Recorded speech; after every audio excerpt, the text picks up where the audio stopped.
standings lately. Everybody but Phoenix is a contender. I know it's early in the season, but everybody but the Suns at this point is very much in it. In fact, only 5.5 games separate the best team in the West, currently the LA Clippers, from the 14th team in the West, which is the Houston Rockets, who, of course, won the conference in the regular season last year. So we're here to help sort it out for you by getting into the collective heads of the teams involved. Which of these teams should be saying to themselves, our records are okay, and so are we? I think for me, I start off the Los Angeles Clippers. I know they're in first place. Their record is good, but I really think they will come back down to earth and maybe finish in 7th, 8th, or 9th spot. I don't know if they will hold this, but I love what they're doing. I didn't have them being this high at the beginning of the season. I like what they're doing, but I still don't think this is a team. I think it comes down that they'll just be okay. All right. I think for me, I'm going to stay in L.A. I'm going to go to the other locker. I'm going to go to the Lakers. Their record is okay. You know what I'm saying? They're okay right now, but they still have a ways to go. They're still trying to do a couple of things, figure things out, how to play with LeBron James, how to get the most out of their young guys, get the most out of their talent. So I think right now they're okay, but I think LeBron would like to have this team a little bit farther along right now. So they're okay, and they're moving along. I agree with you. Yeah. I think the Lakers are – they'll move up? I think they're okay. Yeah. They might move up a place or two, but not a lot. No, I don't think a lot. I'm with Brendan. And I think they're not going to be a home court first round. I think the Clippers are saying, we're right where we want to be, and we will slide back to where we will be. I think their record is better than okay. Yes. And they're going to wind up just okay. Yes. Right? I agree. I think we're all in the same wavelength. Yeah, we're on the same wavelength. All right. We're all speaking the same way. Moving on. Who should be in give it some time, we're figuring it out mode?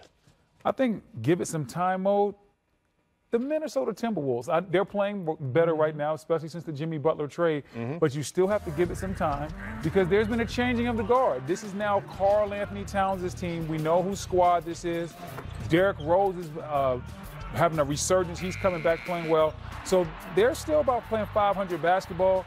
Give it some time. Let them figure it out. This team has the talent to make a run if guys like Karl Anthony Towns and Wiggins continue to lead his team and they continue to get the great play from Derrick Rose. Brendan, you think this trade is one of those trades that help both teams? Yes, I think it definitely helped both teams. I think Jimmy Butler had become a black cloud over that organization, not because he couldn't play. We know that, but because he had become a distraction. And so is it Karl's team? Is it Jimmy's team? That became a big-time distraction. Once he left, Minnesota played well. Philly got a player they desperately needed, and they're playing pretty well. Is it possible because of the trade they're a better regular season team, but not as good a playoff team? Which team you saying, Philly? Minnesota. Oh, Minnesota. No, I think Minnesota, in the playoffs, they're going to do the same thing. I never really had, even with Jimmy Butler, I didn't think Minnesota was going to go to like the Western Conference Finals. So I think it's actually good that they made this trade. Make this Karl Anthony Towns' team, find out what you have, go to the playoffs, and let him grow and develop as the guy. He needs to understand what it is to be in the playoffs and be the man where your team depends on you on a nightly basis. All right, Smitty, which Western Conference team should be preaching patience right now? Hey, we're figuring it out. I think OKC, and people were saying this is a kind of a veteran team, but I think the Schroeder coming over as a point guard. Russell Westbrook has been out twice, significant amount of time. And then I also think Paul George, they still haven't figured it out yet. I think they will be better than what their record is, and they're playing well as of late. But I think this is going to be one of the most dangerous teams that you don't want to play in the Western Conference as the season goes on. Well, they got off to that terrible start. Yes. They've been very good since then, and statistically, they're the best defensive team in the league right now. And I think at the end of the year, you'll see Schroeder and Russell Westbrook on the court at the same time with Paul George as a small forward, and obviously with Steven Adams and whoever they fill in at that power forward position. That's what they're trying to figure out, and I think this makes their bench a little bit stronger. I think they're going to be okay. Schroeder and Westbrook both sort of lead guard types anyway, so no problem there. Finally, we're a mess. Who does that apply to? I'm going to start off. Kick it off. Utah Jazz. Ooh-wee. And I know people were saying, and I love everything they have. I just don't see it clicking. And I look at them right now as Rudy Gobert and Favors. Those two bigs don't play well together. And I like both of them. But just not a match. Not a match plan. Yep. Then you start to look at Rubio. I love Rubio. His game has gotten better. I love Joe Ingles. But that team is extremely slow.